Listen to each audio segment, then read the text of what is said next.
اگلے سال رضیہ سچ مچ دلہن تو بنی، لیکن ہماری نہیں، مولوی عبدالرحمن کی۔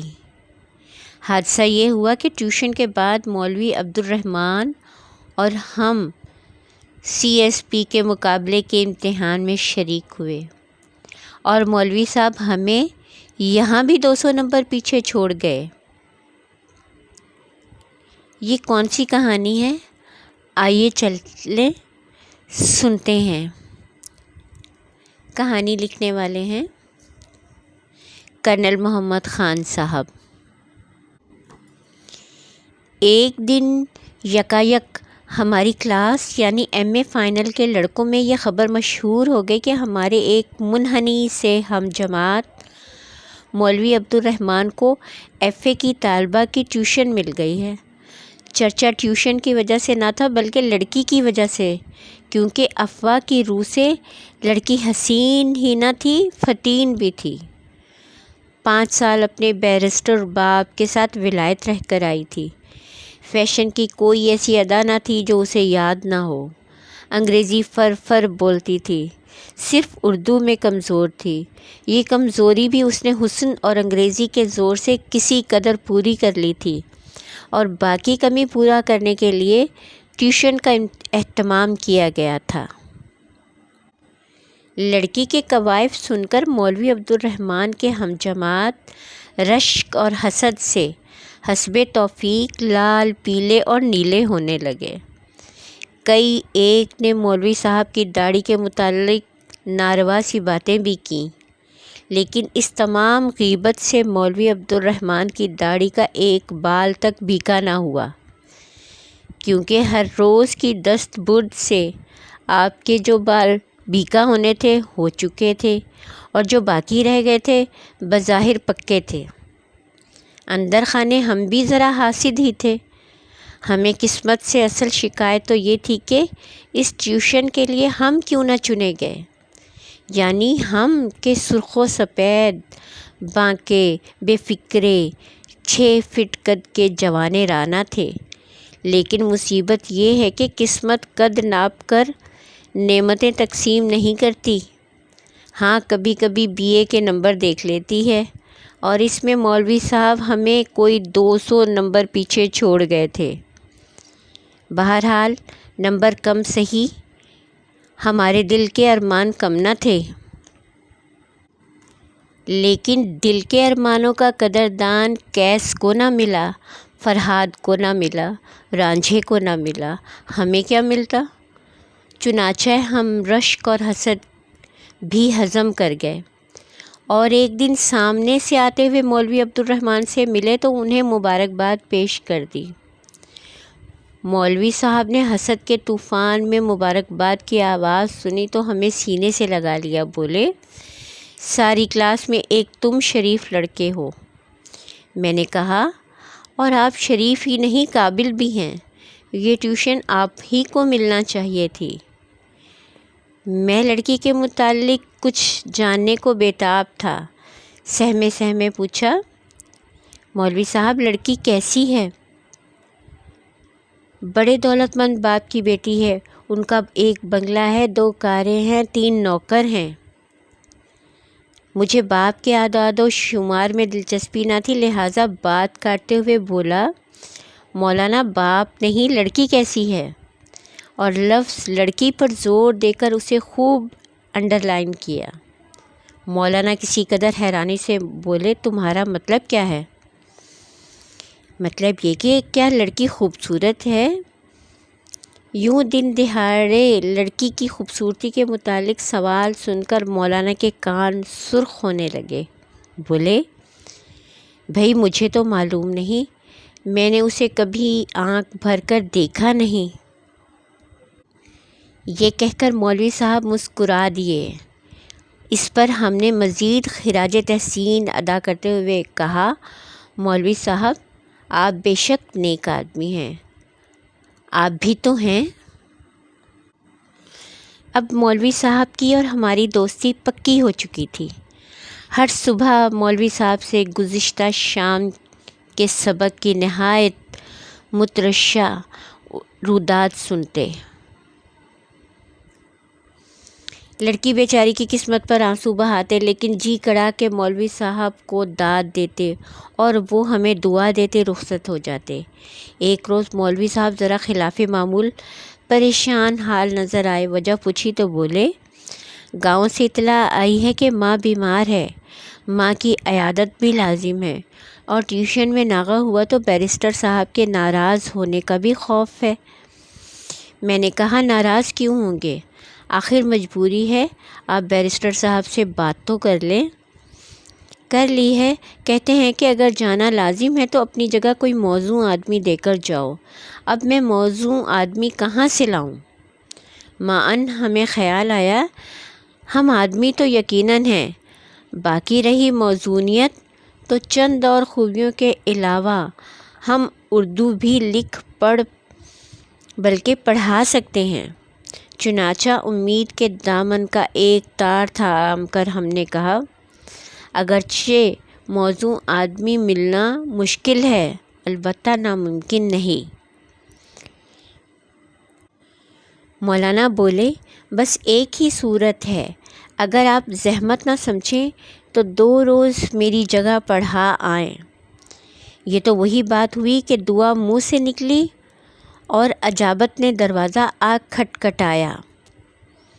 ہمارے منہ سے کس قدر اضطرار میں نکلا، میں مولانا، آپ کی ذرہ نوازی ہے اور مجھے انکار بھی نہیں، لیکن یہ بتائیں کہ کیا بیرسٹر صاحب بھی اتنے ہی ذرہ نواز ہیں؟ میں نے بیرسٹر صاحب سے ذکر کیا تھا، وہ آپ کو دیکھنا چاہتے ہیں، آج شام میرے ساتھ چلیے گا۔ پھر جیسے کچھ اچانک یاد آ گیا اور بولے، ہاں ایک بات ہے، اگر آپ برا نہ مانیں۔ ارشاد، کیا ہی اچھا ہو اگر آپ سوٹ کی جگہ اچکن پہن کر آئیں، لیکن میرے پاس اچکن تو نہیں ہے، کہیں سے مانگ نہیں سکتے؟ مولانا، مانگ تو سکتا ہوں، لیکن پھر آپ کہیں گے ایک داڑھی بھی مانگ لاؤ۔ داڑھی نہیں، ٹوپی۔ قبلہ، میں بیرسٹر صاحب کے گھر لڑکی پڑھانے جاؤں گا یا جمعہ پڑھنے؟ بات یہ ہے کہ ننگا سر ٹھیک نہیں ہوگا، اور اچکن اور ٹوپی میں آدمی شریف لگتا ہے۔ اب مولوی صاحب سے کیا بحث کرتے؟ آخر شام سے پہلے ڈھیلی سی بدرنگ سی اچکن اور پیلی سی تنگ سی ٹوپی پیدا کر لی۔ شام کو بیرسٹر صاحب کے دولت کدے پر پہنچے۔ مولوی صاحب کی نگاہیں دولت کدے سے 100 گز ادھر ہی جھک گئیں اور ایسی کہ پھر اٹھنے کا نام نہ لیا۔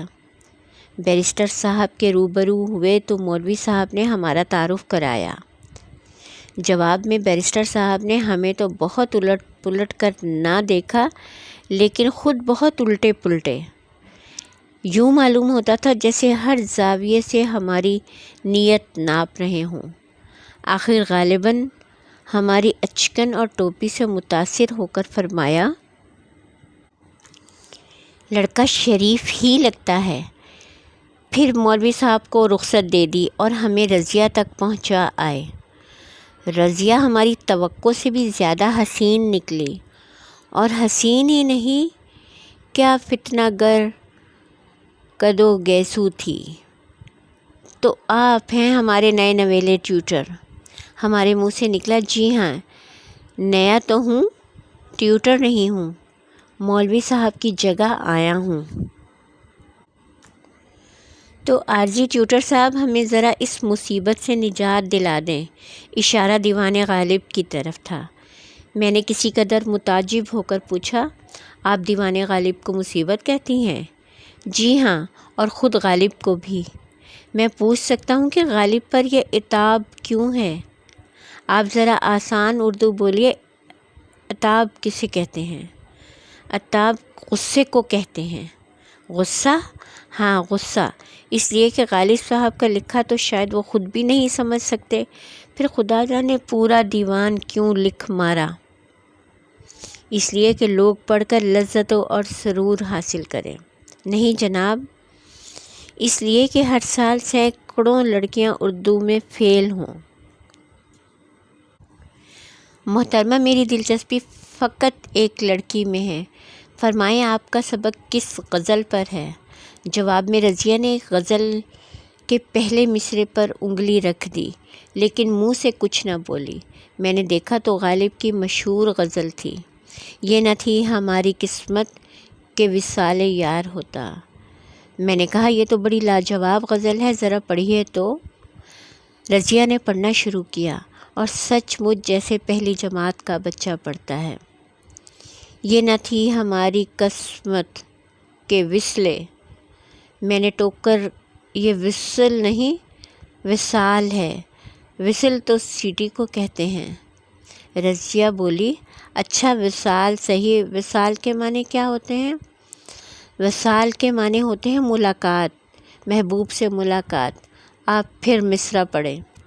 رضیہ نے دوبارہ مصرعہ پڑھا، پہلے سے ذرا بہتر تھا، لیکن وصال اور یار کو اضافت کے بغیر الگ الگ پڑھا۔ اس پر ہم نے ٹوکا یہ وصال یار نہیں وصال یار ہے، درمیان میں اضافت ہے۔ اضافت کیا ہوتی ہے، کہاں ہوتی ہے؟ یہ جو چھوٹی سی زیر نظر آ رہی ہے نا، اسی کو اضافت کہتے ہیں۔ تو سیدھا سادھا وصال یار کیوں نہیں لکھ دیتے؟ اس لیے کہ وہ علماء کے نزدیک غلط ہے۔ ہم نے کسی قدر روب سے کہا علماء کا وصال سے کیا تعلق؟ علماء کا تعلق وصال سے نہیں زیر سے ہے۔ اچھا جانے دے علماء کو، مطلب کیا ہوا؟ شاعر کہتا ہے کہ یہ میری قسمت میں ہی نہ تھا کہ یار سے وصال ہوتا۔ قسمت کو تو غالب صاحب درمیان میں یوں ہی گھسیٹ لائے، مطلب یہ کہ بیچارے کو وصال نصیب نہ ہوا تو اللہ اتنا لیک آف کانفیڈنس، یہ غالب اتنے ہی گئے گزرے تھے۔ گئے گزرے نہیں، غالب تو ایک عظیم شاعر تھے۔ شاعر تو جیسے تھے سو تھے، لیکن محبت کے معاملے میں گھسیارے ہی نہیں نکلے۔ لا حول ولا قوت۔ آپ غالب کو گھسیارا کہتی ہیں؟ وہ نجم الدولہ تھے، شودولہ ہوں گے بیچارے، عمر بھر وصال کو ترستے رہے۔ کسی بوڑھی کزن سے شادی ہوئی ہوگی، نوابزادی تھی اور بوڑھی بنا تھی، مگر خود لڑکے ہی تھے۔ میں نہ کہتی تھی کہ کچھ مال جسٹمنٹ ہوئی ضرور تھی، لیکن محترمہ آپ کا پرچہ غالب کی شادی پر نہیں، غالب کی شاعری پر ہوگا۔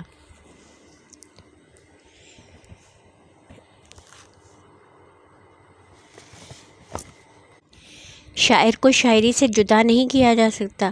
محبت میں مار کھا کر بے معنی شعر لکھے اور لوگوں کو الو بنایا۔ محترمہ الو بڑا غیر پارلیمانی پرندہ ہے، اور غالب کو چاہنے والوں میں تو اچھے اچھے لوگ ہیں۔ مثلاً آپ اچھے لوگوں کی فکر نہ کریں، ویسے میں نے آپ کو ان پرندوں میں شامل نہیں کیا۔ مجھ پر یہ نظر عنایت کیوں؟ میں بھی تو غالب پرست ہوں۔ رضیہ نے ہماری ٹوپی سے لے کر اچکن کے نچلے سرے تک دیکھا اور بے اختیار ہنس دی۔ اتنے میں ساتھ کے کمرے سے بیرسٹر صاحب کی آواز آئی، بیٹا رضیہ، آپ کی پڑھائی کا وقت ختم ہوا، اب آؤ چلیں باہر۔ رضیہ نے کتاب بند کر دی اور بولی، تو عارضی ٹیوٹر صاحب خدا حافظ۔ گویا آپ کا مطلب ہے کل نہ آؤں؟ اتنے عارضی بھی نہ بنے، کل آئیے، پرسوں آئیے اور آتے رہیے۔ پرسوں تو مولوی صاحب آ جائیں گے، اللہ تعالیٰ ان کی والدہ کو 2 دن ٹھہر کر شفا دے دے گا۔ اتنے میں بیرسٹر صاحب کی آواز کے بجائے ان کا چہرہ نمودار ہوا، اور میں نے آہستہ سے خدا حافظ کہہ کر رخصت لی۔ ہم دوسرے روز کپڑے بدل کر پڑھانے گئے۔ سبق تو دوسرے شعر سے بہت آگے نہ بڑھا، لیکن باہمی مفاہمت میں خاصی پیش رفت ہوئی۔ تیسرے روز مولوی صاحب آ گئے اور ہمیں دوستوں نے آ گھیرا کہ 2 روزہ ٹیوشن کی روداد سناؤ۔